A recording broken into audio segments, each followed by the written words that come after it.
اولین ویدیوی من در کانال یوتیوب الیه مرتاح خوش اومدید. امروز میخوایم در مورد یکی از رستوران‌هایی که سر زبون افتاده صحبت کنیم. این رستوران در سال 1377 تأسیس شده و تا به امروز بر روی زبون آدم هاست. یعنی 27 سال پیش. رستوران تأسیس شد و قصدهای گوناگون خودش رو انجام داد. این رستوران به پلیس گزارش داده شده. اولین قصد در مورد پسر 17 ساله‌ای بوده که از این رستوران کلبه اجاره میکنه، از خونه فرار کرده بوده و همون موقع تیکه تیکه میشه. هیچ اسم و نشونی هم در مورد این پسر نیست. دومین قتل در مورد دو نامزد بوده که برای ماه عسل میان به جاده جالوس. 2 روز دیگه عروسیشون بوده. اونها برای خوشگذرونی و فیلم دیدن تصمیم میگیرن کلبه اجاره کنه.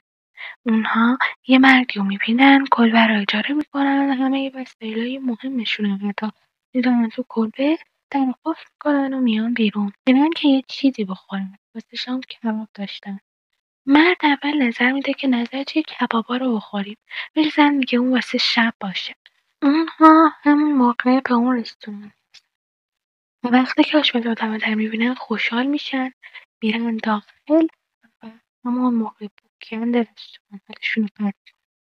زن میپرسه وای این دیگه چه بوی بدیه. اون سه مرد با نگاه خیلی بدی نگاه زن میکنن و مرد آشپز میگه مال آشغالای کپک زده است، خیلی مونده، برم میندازمش تو آشغال.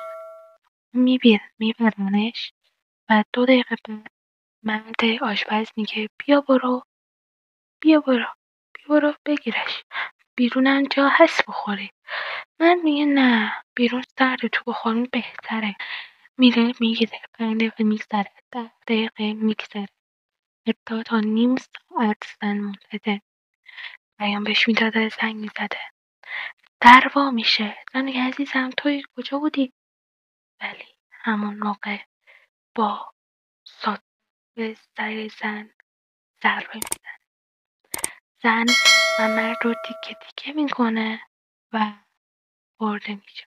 دوم قتل در مورد مرد یه زن و دختری بوده که میرن برای خوشگذرونی به اون رستوران.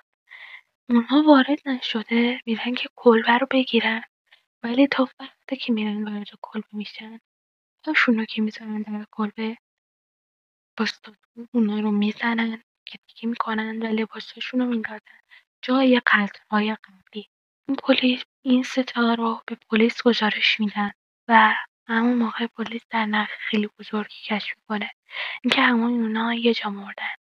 میره رستوران رو اول به خاطر بهداشتش میبنده و بعد از اون گوشتای کپک‌زده داخل یخچال رو بررسی میکنه و میبینه که بله گوشت انسانه نه حیوان. کلی ادویه اونجا بوده که برای مزه‌دار کردن گوشت بد انسان استفاده میشده. مردم فکر میکردن به خاطر آشپز بدشه، ولی نه، به خاطر گوشت انسانش بوده.